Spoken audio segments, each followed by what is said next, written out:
México, diciembre 18 de 1974.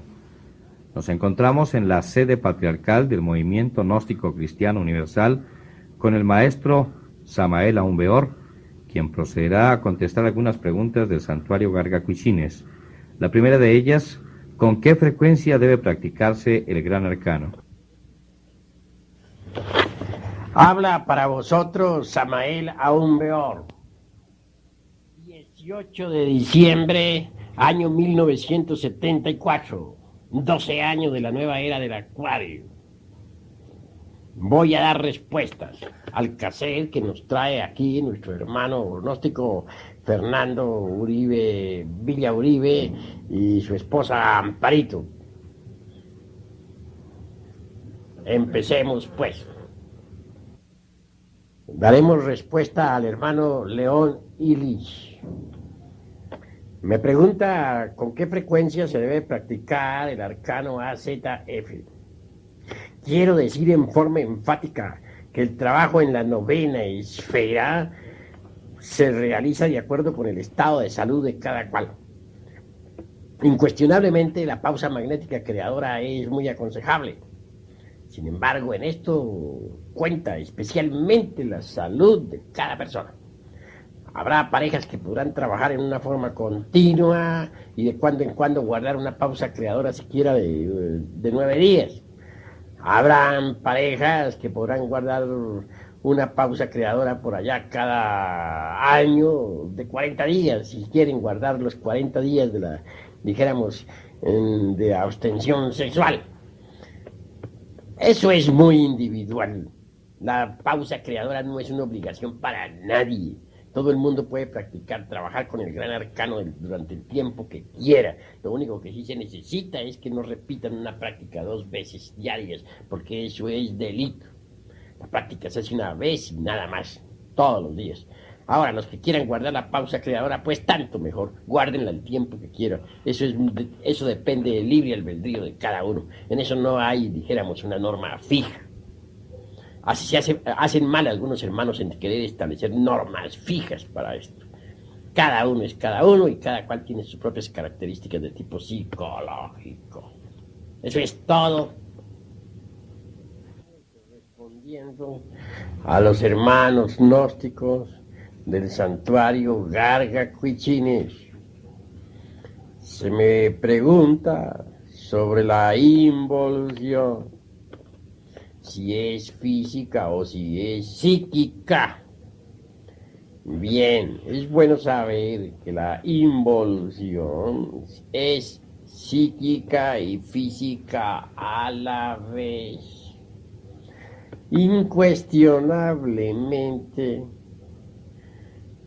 todo el que involuciona va pasando por procesos degenerativos en su cuerpo o cuerpos físicos a través de las edades. Por ejemplo, aquellos que abusan del sexo, después de sucesivas existencias, degeneran y entonces pueden nacer homosexuales o lesbianas. Así también los sentidos humanos han venido en proceso degenerativo a través de la involución. En los tiempos de la Lemuria, la raza humana podía percibir a simple vista un Joltapanas, es decir, cerca de 5 millones de tonalidades del color. En la Atlántida esa capacidad de percepción disminuyó notablemente. y después de la sumersión de este citado continente, se precipitó la involución del órgano de la vista hasta tal punto que ya apenas sí los seres humanos logran percibir las 7 tonalidades fundamentales y unas pocas más. El lenguaje, por ejemplo, en la época de la Lemuria era riquísimo. Cualquier ser humano podía usar y pronunciar correctamente 300 consonantes y 51 vocales. A través de los tiempos, la capacidad hablativa fue disminuyendo y hoy apenas sí se pueden usar las letras del alfabeto. Así pues que todos los sentidos del ser humano han venido degenerando conforme sus estados psicológicos han involucionado. Alguna vez dije algo sobre un rey muy famoso que conocí en la época hiperbórea.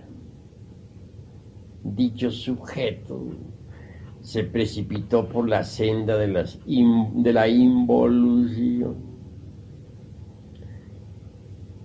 Por último, tomó un cuerpo físico de simio, orangután o chimpancé.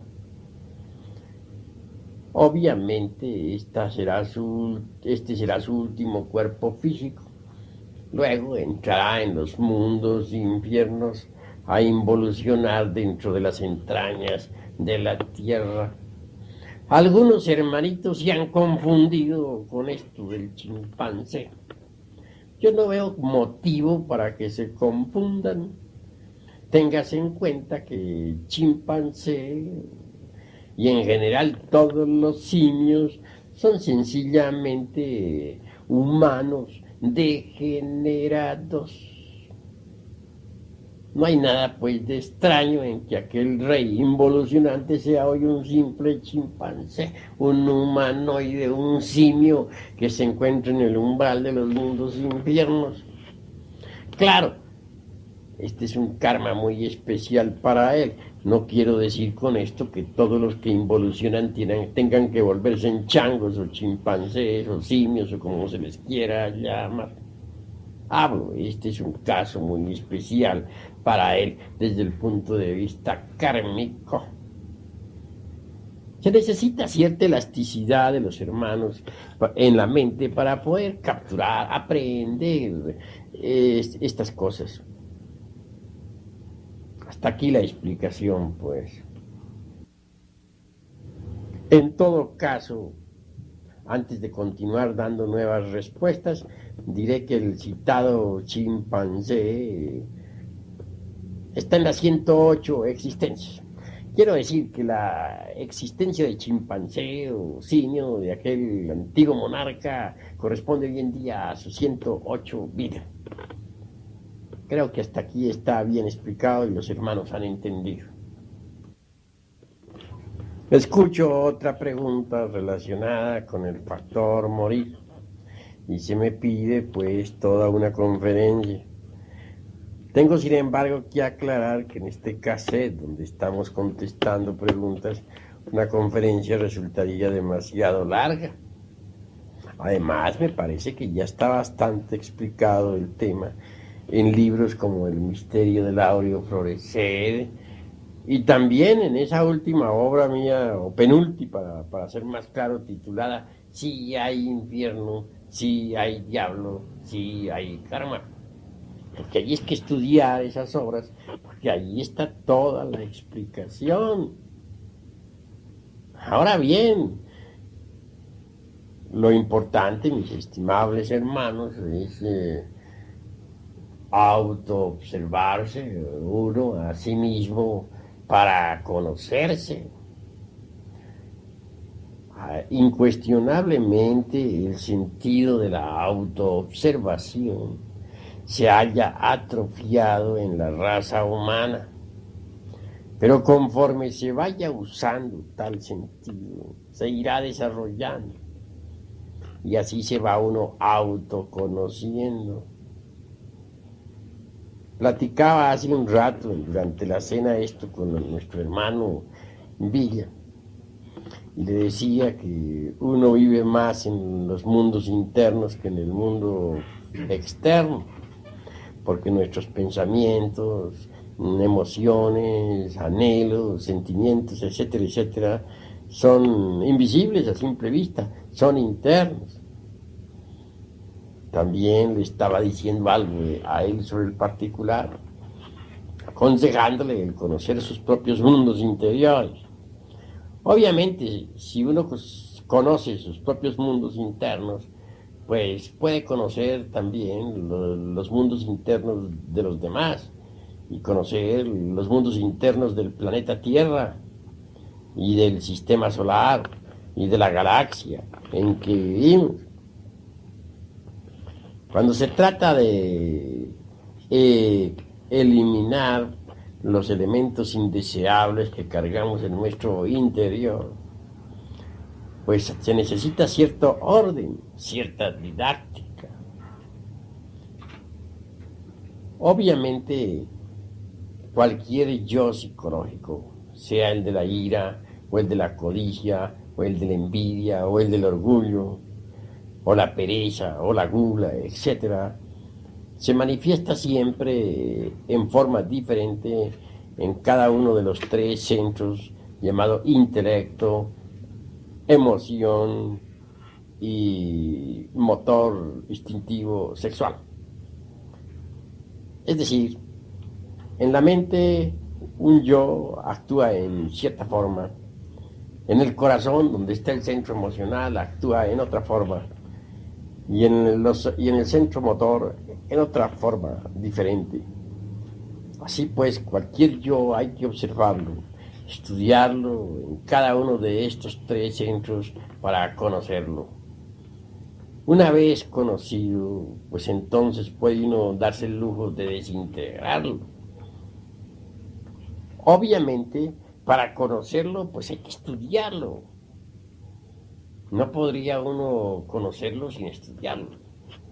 Y no podría estudiarlo sin observarlo. A medida que uno lo observa, lo va conociendo. Y conforme lo va conociendo, lo va estudiando. Así llega uno a comprenderlo.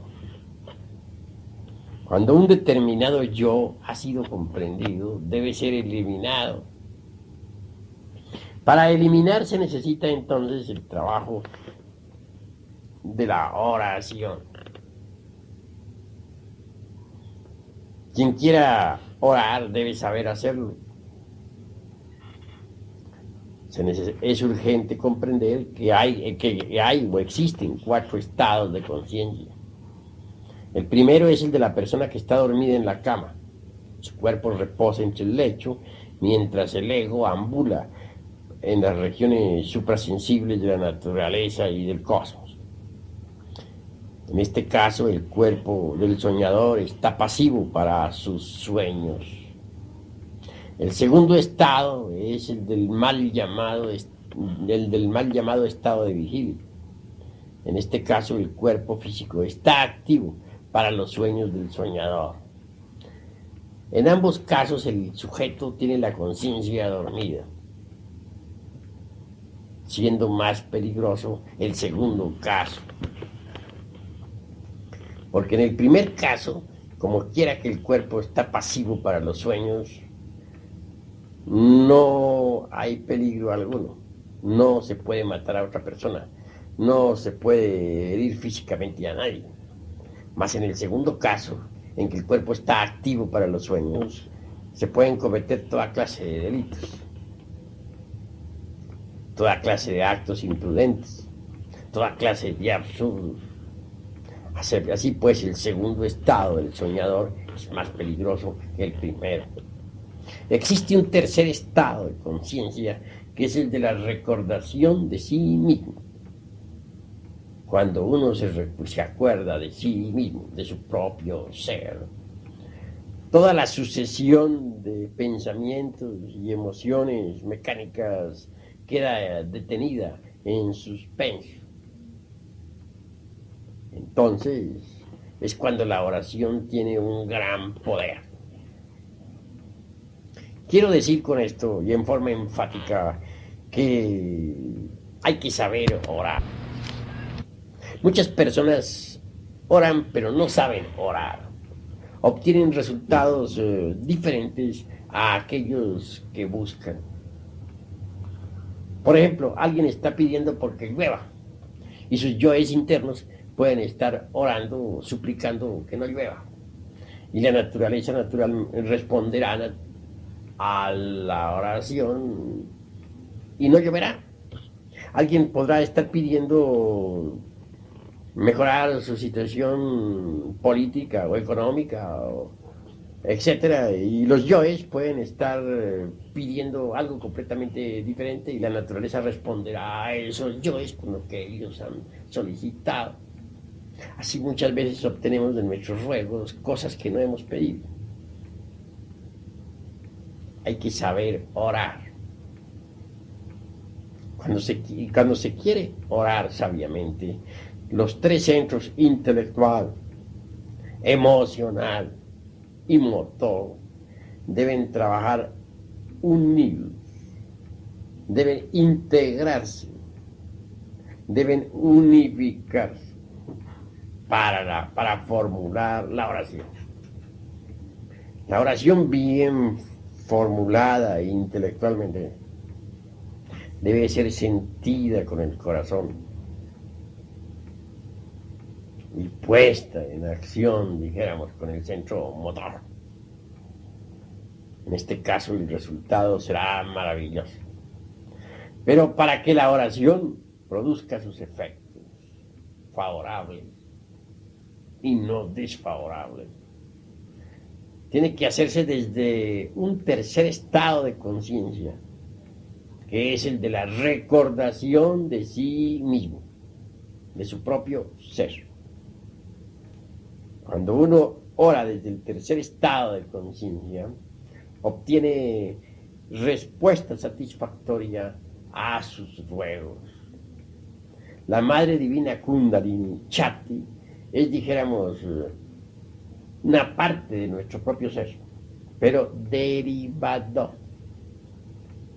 Quiere decir que ella es una parte derivada de nuestro real ser. Y si se le suplica como es debido, se obtendrá la respuesta. Entonces ella podrá desintegrar aquel yo que hemos estudiado, que hemos comprendido, que hemos conocido. Una vez desintegrado ese yo, aquella fracción de la esencia de la conciencia que estaba embutida, embotellada en ese yo, queda liberada. Así es como vamos nosotros liberando conciencia. Así es como vamos despertando de instante en instante, de momento en momento. Solo con la muerte adviene lo nuevo. Y esta explicación debe ampliarse cada vez más. Cada uno de los yoes debe ser estudiado en los tres centros, intelectual, emocional y motor. Pues el comportamiento de cualquier yo en cada uno de estos tres citados centros es diferente. Téngase en cuenta que dentro de nosotros hay muchos yoes. Dentro de nuestra persona hay muchas personas, muchas gentes. Y cada persona de esas que habita dentro de uno debe ser estudiada, debe ser conocida y debe ser desintegrada. ¿Entendido? Así es, mis queridos hermanos, como va uno muriendo de instante en instante. En tanto no haya uno logrado la muerte radical del mí mismo, del sí mismo, no gozará de una completa iluminación. No tendrá la verdadera felicidad. Pues cuando se haya logrado la aniquilación completa del mí mismo, Entonces, del fondo de la negra sepultura nacerá, surgirá eso que es siempre nuevo, eso que no es del tiempo, el ser. Tengas en cuenta que el ser es el ser y que la razón de ser del ser es el mismo ser. Hasta aquí, pues, esta explicación. Se me piden técnicas para la meditación. Ciertamente, y en nombre de la verdad, no puedo menos que sorprenderme de esta solicitud, porque en todos los mensajes de Navidad de años pasados enseñamos las más diversas técnicas para la meditación. Hay mensajes de Navidad seguidos de años atrás donde hemos venido explicando toda la ciencia de la meditación. En el misterio del áureo florecer enseñamos la meditación. Ahí está explicada con todos sus puntos y señales. Y antes de esa obra del misterio del áureo florecer, en los mensajes de Navidad de años anteriores, se vino enseñando detenidamente la meditación. Más aún, vinimos insistiendo demasiado, si se quiere, en la práctica de la meditación. Como eso está escrito, no considero necesario tener que repetirlo. Aquí, pues, en estos cassettes, me limito a contestar lo que no está escrito. Porque lo que está escrito está en los libros. Y los libros pueden leerlos los hermanos. Si se estudian, por ejemplo, el misterio del áureo florecer, allí encontrarán la ciencia de la meditación. Y si estudian los mensajes de Navidad de años anteriores, antes de escribir el misterio del áureo florecer, allí encontrarán las técnicas de la meditación. Así pues, no veo necesario repetir lo que ya he dicho en todos los libros.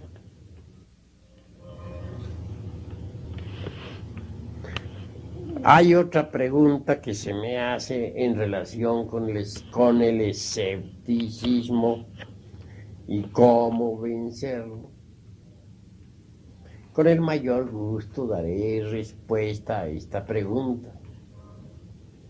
Ante todo, es necesario saber que la humanidad es mecanicista en un 100% y que por ende está gobernada por la luna. Cuando uno es capaz de detener la corriente de asociaciones mentales y emocionales, obviamente entra por el camino vertical de la vida.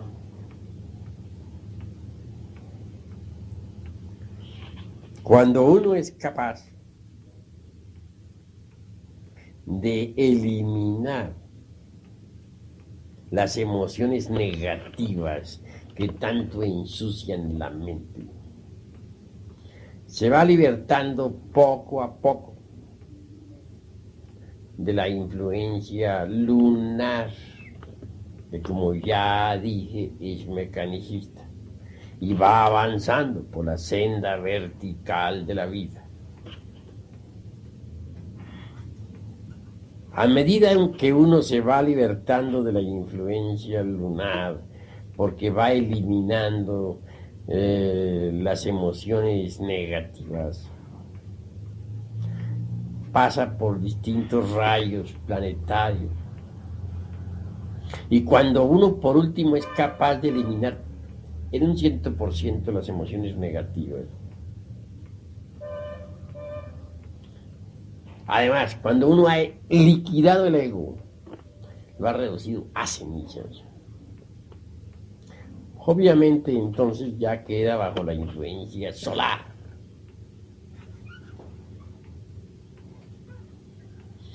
Aquel que se ha autorrealizado completamente, obviamente posee eso que se llama inteligencia solar. El animal intelectual equivocadamente llamado hombre todavía no se ha asimilado la inteligencia solar. Necesita morir en sí mismo y crear los cuerpos existenciales superiores del ser para poder asimilarse la inteligencia solar. Solo cuando uno ya posee la inteligencia solar, el escepticismo ha sido eliminado, porque la fe pertenece a la inteligencia solar. La fe es un poder solar. En tanto uno tenga algo de lunar dentro de sí mismo, no podrá gozar de verdadera fe. El ego es lunar en un 100%. Y mientras el ego exista dentro de uno mismo, no podrá gozar de la verdadera fe, porque ella es solar. Cuando el ego ha muerto absolutamente, entonces la inteligencia solar es asimilada por uno absolutamente.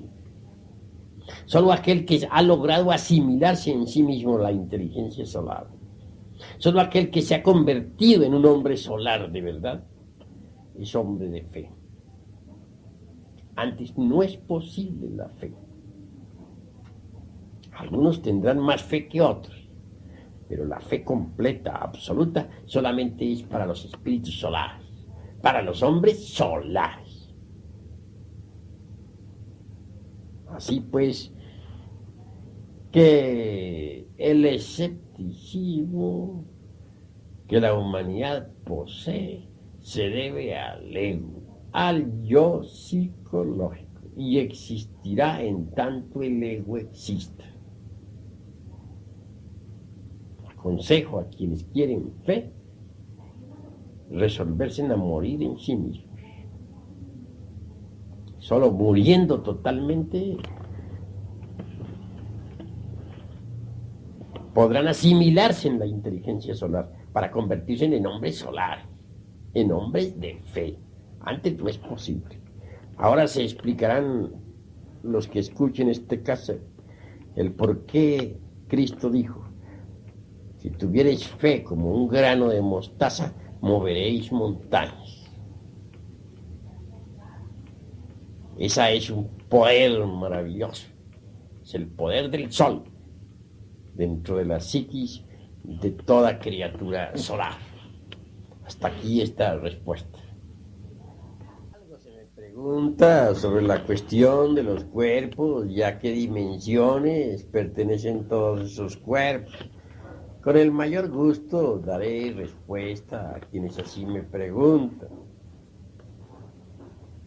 Ciertamente, el cuerpo físico, ya hemos dicho nosotros, que pertenece al mundo tridimensional de Euclides. Obviamente, tal cuerpo tiene un asiento vital, el famoso Lingam Sarira de que nos habla la sabiduría oriental. Dicho vehículo vital corresponde a la cuarta vertical. En cuanto al cuerpo quetzjano o cuerpo astral, está ubicado en la quinta dimensión. En cuanto al cuerpo mental, está en la sexta dimensión. Y en cuanto al causal, está en la dimensión cero desconocida, que es espíritu puro. Estas son las 7 dimensiones básicas, fundamentales. No quiere decir que más allá de la séptima dimensión no hayan otras. Claro está que sí. Pero estamos ubicándonos exactamente dentro del margen de la comprensión del humanoide a fin de que sea entendida esta explicación. No es difícil saber que el mundo físico tiene 3 dimensiones, ni es trabajoso comprender que el cuerpo vital pertenece a la cuarta vertical, ni que el astral pertenece a la quinta o el mental a la sexta. Tampoco es difícil comprender que el causal vive en la dimensión 7. Si siguiéramos de ahí para arriba, llegaríamos al Buddhi en la región octava, o dimensión octava, y al Atman en la dimensión 9. Tendríamos entonces 9 dimensiones bien establecidas desde este punto a fin de ser comprendidas. Bastante variada y tiene muchos fondos y trasfondos. Me limito pues a hablar en forma, dijéramos, concreta y efectiva para que los que escuchen este cassette lo entiendan de verdad. Hasta aquí, pues. Algo se me pregunta sobre cuerpos lunares y cuáles son los cuerpos solares y cómo se forman. Bueno, quiero que me entiendan que esa cosa de cuerpos lunares, pues realmente debe ser explicada. La hemos usado en una forma meramente figurativa y nada más. Porque el ego es el ego, lo que tiene cualquier persona no es más que un montón de diablos adentro, en su interior, y eso es todo. Desgraciadamente la esencia, que es lo más decente que poseemos, está embotellada, enfrascada, embutida entre ese montón de diablos que constituyen el ego. Ahí no hay cuerpos de ninguna especie, ni nada por el estilo. Que dijéramos, el demonio del deseo se parezca al cuerpo, a un cuerpo, dijéramos, lunar, es un parecido meramente figurativo, porque hay varios demonios del deseo. Que el demonio de la mente se parezca a tal o cual cuerpo mental, es un parecido, porque realmente son muchos los demonios de la mente que hay. Así pues que el ser humano, el animal intelectual equivocadamente llamado hombre, no posee cuerpos lunares de ningún tipo. Se les llama así lunares a los 3 traidores especialmente, pero es una forma de hablar meramente simbólica o figurativa con el objeto de hacer más comprensible a la psiquis. Pero realmente el humanoide no tiene cuerpos de ninguna especie. Tiene que crearlos y eso es diferente. Hay que fabricar los cuerpos existenciales superiores del ser, cueste lo que cueste. El cuerpo quetzano, por ejemplo, está gobernado por 24 leyes y hay que crearlo, es el astral. Hay que fabricarlo porque nadie lo tiene. Nadie nace con un cuerpo astral, a menos que sea un bodhisattva. En cuanto al mental, es otro vehículo que hay que crear, el cuerpo de la razón objetiva. Son muy pocos los que lo poseen, a excepción de los bodhisattvas. Y en cuanto al cuerpo de la voluntad consciente, también hay que fabricarlo. Ese cuerpo no lo tiene la gente. Hay que hacerlo. ¿Cómo se hacen estos cuerpos? A base de transmutación sexual. Y eso es todo. Bien sabemos nosotros que el alma metálica del esperma es el mercurio de la filosofía secreta. Eso es obvio. Si nosotros transmutamos el esperma, obtendremos mercurio. Y ese mercurio cristalizando se convertirá en el astral. Pero para que cristalice ese mercurio en la forma del cuerpo astral, debe ser fecundado por el azufre, es decir, por el fuego. En cuanto al mental, también se fabrica con puro mercurio, que no es más que el alma metálica del esperma, el alma metálica de las secreciones sexuales, que debe ser fecundado por el azufre para que cristalice en ese maravilloso cuerpo de la mente o razón objetiva. Y en cuanto al cuerpo de la voluntad consciente, pues hay que fabricarlo en la misma forma, con mercurio. Una vez creado esos vehículos, puede uno darse el lujo de encarnar su alma humana, es decir, de convertirse en hombre verdadero. Antes de eso, uno no es hombre. Antes de eso, uno es un animal intelectual, un mamífero racional, no un hombre. Si colocamos un hombre frente a un mamífero racional, se parecen físicamente, pero si los observamos en su conducta, en su forma de ser, de pensar, de sentir, vemos que son completamente diferentes, porque el hombre es muy distinto a la bestia, es absolutamente diferente. Sucede que cuando nace un animal inferior, un caballo, un burro, un gato, un perro, nacen completos. Pero en el animal intelectual hay algo diferente, nace incompleto. La naturaleza lo crea hasta cierto punto y lo deja con posibilidades de seguirse desarrollando si así lo quiere. Es un animal muy especial. En las glándulas sexuales de esa bestia racional están las simientes o gérmenes que debidamente tratados pueden hacer de uno un hombre. Pero esas posibilidades también pueden perderse y es normal que se pierdan. Lo raro es que se desarrollen. Cuando se desarrollan, nace un hombre solar, un hombre verdadero. Así pues, los gérmenes para fabricar el cuerpo astral, para fabricar el mental, para fabricar el causal, están en las glándulas sexuales.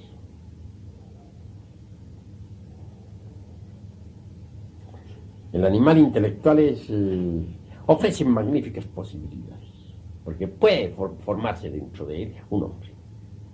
Y es interesante que se forme un hombre dentro del animal intelectual. Así como dentro de la crisálida se forma la mariposa, así también dentro del animal intelectual puede formarse un hombre. Para que el hombre se forme, es necesario crear los cuerpos existenciales superiores del ser. Eso es lo fundamental. Hasta aquí, pues, esta respuesta. Se me pregunta, ¿cuál es la causón de la existencia? El motivo por el cual existimos. Y claro está que daremos respuesta a esta pregunta, o a estas preguntas. Ciertamente, debemos considerar al animal intelectual equivocadamente llamado hombre como una creación muy especial. La gran vida universal, la vida planetaria, necesita entrar en este mundo físico de las 48 leyes. Mas ciertamente es difícil el paso de las fuerzas cósmicas planetarias desde los mundos superiores al mundo exclusivamente físico, terrestre, para que la vida, para que las fuerzas de los mundos puedan entrar en este planeta Tierra. Se necesita inevitablemente una serie de organismos capaces de asimilar las fuerzas y transformarlas para luego retransmitirlas automáticamente al interior del organismo planetario.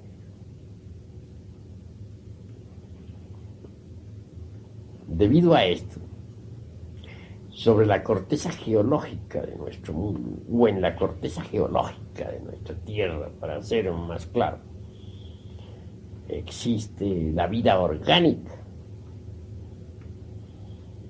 El humanoide o la raza humana en su conjunto, es con relación al planeta Tierra lo que el hígado en relación con el organismo humano. Me atrevería a pensar que la raza humana es el hígado del planeta Tierra. Asimila las fuerzas planetarias, las digiere y luego las retransmite a las entrañas de la Tierra. Por eso existe la raza humana. No quiero decir que las otras plantas y los otros reinos de la naturaleza no tengan el mismo objetivo. Es claro que sí. En general, toda la vida orgánica que existe sobre las epidermis de la Tierra tiene ese objetivo. Hay plantas que asimilan determinadas fuerzas de la misma Tierra para retransmitirlas transformadas a la misma Tierra. Hay plantas que asimilan las fuerzas del Sol para asimilarlas y luego transformarlas y retransmitirlas al interior de las capas de la Tierra. Y hay plantas que asimilan las fuerzas de todo este megalocosmos, de todo este infinito perceptible por los telescopios, para transformarlas y retransmitirlas a las capas exteriores de la Tierra. En el reino animal, ninguna criatura está de más. Algunas criaturas asimilan determinadas fuerzas, otras. Aquellas fuerzas más sutiles, otras fuerzas menos sutiles, en fin, todas las criaturas, hasta los insectos más insignificantes, son indispensables para asimilar y transformar y luego retransmitir energías al interior de la Tierra. La economía de la Tierra se sostiene gracias a la vida orgánica. Esta gran mole en que vivimos, este enorme planeta, moriría radicalmente si no existiera la vida orgánica. Existe debido a la vida orgánica. Más especificando un poco, el humanoide resulta interesante. Es el hígado mismo del planeta Tierra. Existe por conveniencia económica para la Tierra. Dejará de existir cuando la Tierra no lo necesite más. Es un órgano de este planeta y nada más. Pero téngase en cuenta que a pesar de que su misión resulta estrictamente económica, mecánica, sin embargo, el logo solar, el sol, por hablar con claridad, ha puesto en sus glándulas sexuales gérmenes que debidamente desarrollados lo pueden transformar en hombre solar. El sol tiene interés en hacer una buena cosecha de hombres solares, de espíritus solares. Así pues, aunque aparentemente sea muy cruel el motivo de la existencia de la raza humana, sin embargo, no todo es cruel. El sol quiere una cosecha de espíritus solares, de hombres solares, y ha puesto en cada uno de nosotros las posibilidades, que si nosotros las desarrollamos, nos convertimos en tales. Mas si las dejamos perder, pues, nos tocará involucionar entre las entrañas de la Tierra.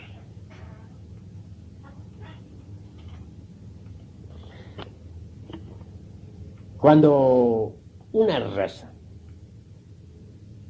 se desconecta completamente de la inteligencia solar, cuando ya no tienen ningún interés por la inteligencia solar, entonces se condena a sí misma a la destrucción. Ya al sol no le interesa. Tal es el caso de la raza humana que actualmente puebla la faz de la Tierra. Se ha vuelto lunar en un 100%. Todo interés solar se ha perdido. Por tal motivo está condenada a la gran catástrofe que ya se avecina. Las religiones confesionales, así como las órdenes secretas, tienen un objetivo, y es servir de vehículo a la inteligencia solar. Tratar de encender el entusiasmo de la raza humana por el sol. Mas vemos que en estos tiempos las religiones han entrado en un proceso involutivo y que todo interés por el sol se ha perdido. No hay pues duda de que esta raza está condenada a desaparecer. Así pues, en síntesis, me limito a dar esta respuesta clara y precisa. Eso es todo.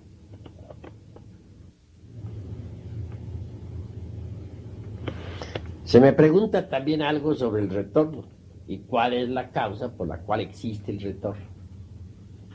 La respuesta es que el retorno no existiría si el ego no existiera. El retorno tiene un objetivo: permitir a la esencia, a la conciencia, libertarse del ego. Por ese motivo existe el retorno. Si alguien destruyera el ego, la esencia quedaría libre y podría no retornar.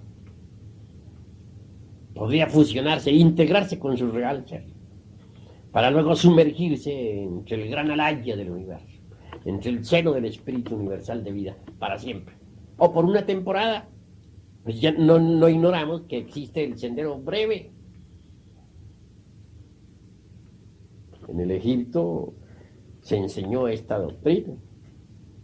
Conocí el caso de cierto ciudadano que en vida se propuso destruir el ego. Después de la muerte fue sometido a muchas pruebas.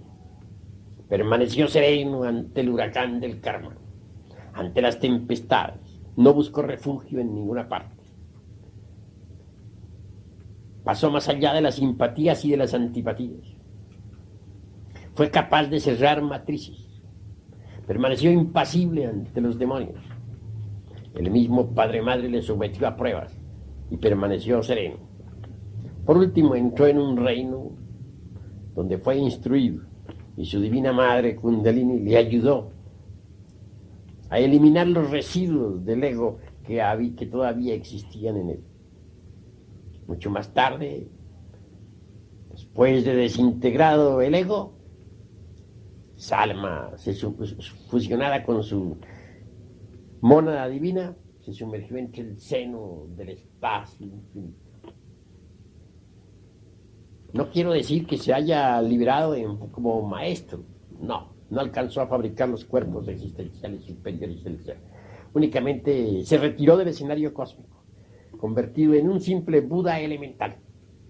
Y eso es todo, quedando con las puertas abiertas por si desea regresar para trabajar en su autorrealización. Es posible que esa alma regrese después del gran cataclismo, en la futura edad de oro, para ingresar en una escuela de misterios, fabricar los cuerpos existenciales superiores del ser y autorrealizarse.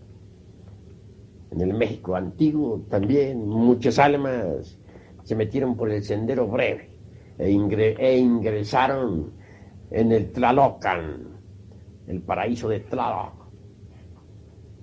Aguardan que pase esta edad negra y después del gran cataclismo se reencarnarán para ingresar en alguna escuela de misterio y fabricar sus cuerpos existenciales superiores y autorrealizarse.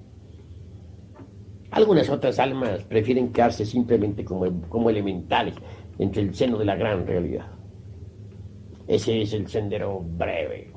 Mas cuando se tiene un ego hay que estar retornando incesantemente. La naturaleza no tiene mucho interés en que nosotros nos autorrealicemos. La autorrealización íntima de nosotros es contraria a los intereses de la naturaleza. Y por ello, ella dispone de armas tremendas con las cuales puede combatirnos. Así pues que, mientras se tenga ego, hay que retornar. Eso es obvio. Se me pregunta también, ¿por qué existe Dios? Bueno, hay que entender ante todo qué cosa es eso de Dios. Porque si pensamos que Dios es un ser antropomórfico, algo así al estilo del Jehová bíblico, un tirano sentado allá en una silla de ignominia detrás de las nubes, lanzando rayos y centellas contra este triste hormiguero humano, pues francamente eso es absurdo. Ese Dios no es más que un ídolo del intelecto, de la mente. La palabra Dios hay que saberla entender.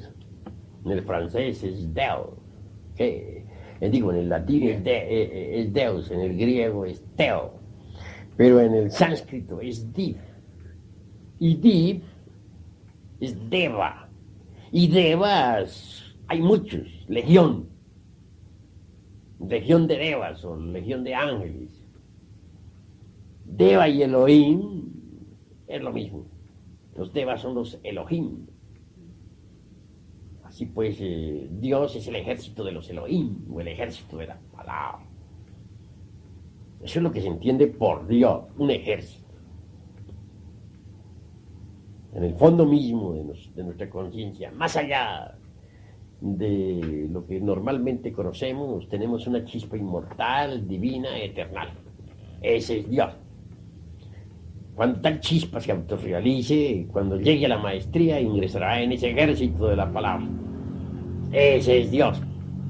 Pero si me hablan de un Dios allá sentado en un trono de ignominia, lanzando rayos y centellas contra este triste hormiguero humano, eso no es Dios, eso es un ídolo.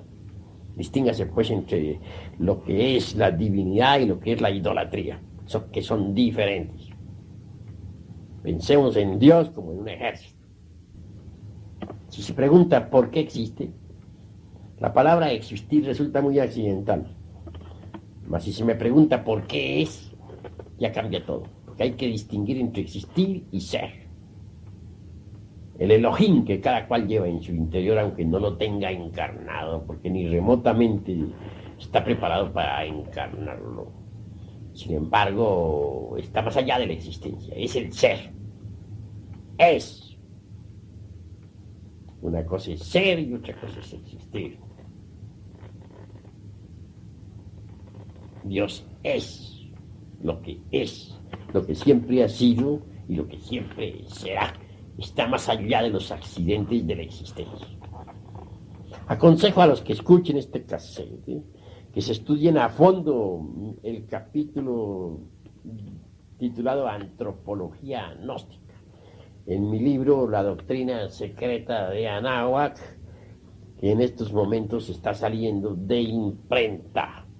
Ahí encontrarán una respuesta concreta, amplia, exacta a su pregunta. No está de más ampliar la respuesta que he dado en este cassette en relación con la existencia de Dios. Moisés le rindió culto a aquella deidad que se llama Elohim. A Elohim. Distínguase entre Elohim y a Elohim.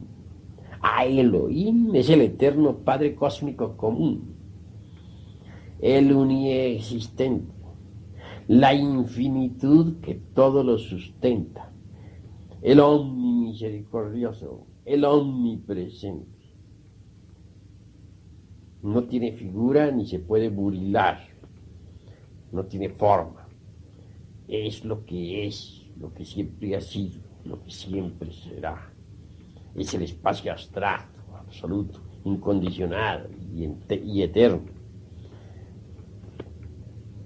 La divinidad incognoscible y sin nombre, ante la cual se arrodilla el ejército de la gran palabra. El eterno Padre cósmico común es uno con el espacio abstracto, absoluto, sin límites, incondicional y eterno. Podemos nosotros recibir mensajes de los dioses santos.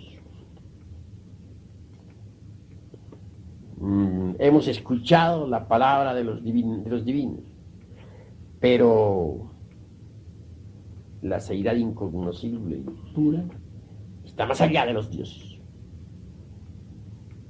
Todos se arrodillan ante Elohim, Sat, el inmanifestado. Algo se me pregunta sobre la vida privada del gran Kabir Jesús. Ciertamente no me explico cómo se quiere saber, o el derecho que asiste a algunos hermanos como para investigar la vida ajena. Sin embargo, con el mayor placer daré respuesta con 4 palabras, con unas pocas palabras sencillas. Lo que nos debe interesar a nosotros es, ante todo, saber qué cosa es Jesús. Existe el Jesús histórico, el gran Kabir, que enseñó la doctrina, pero a nosotros nos debe interesar, sobre todo, conocernos a sí mismos, conocer a nuestro propio Jesús, Jesucristo particular. Ese Jesús, ese niño de oro de la alquimia sexual que carga la divina madre Kundalini en sus brazos, es lo que nos interesa.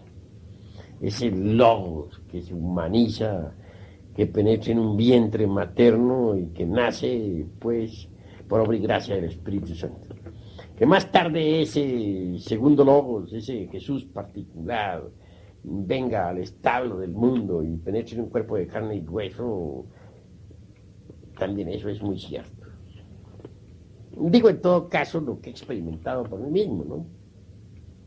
Un 27 de octubre, ese espíritu solar pudo nacer en mi establo lleno de animales, los animales del deseo.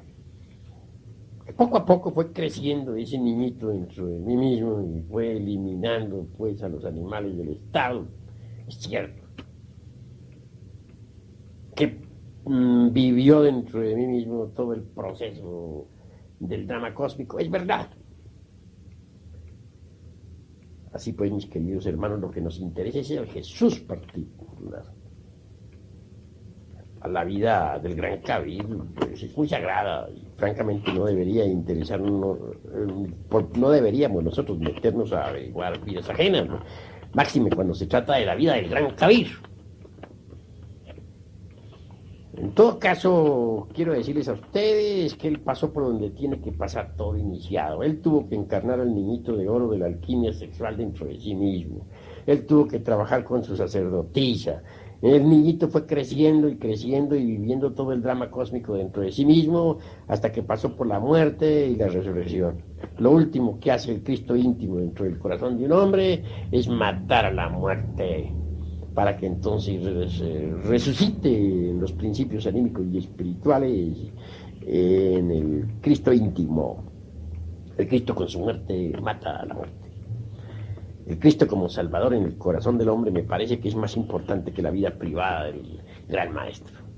El Cristo como Salvador de nosotros se hace dueño, se hace amo, dijéramos, se hace cargo de todos nuestros procesos mentales, del deseo, de la emoción, del sexo, etcétera, etcétera, etcétera. Va eliminando los elementos infrahumanos que cargamos en nuestro interior, vive todo el drama cósmico en nuestro propio corazón y al fin resucita en nosotros mismos.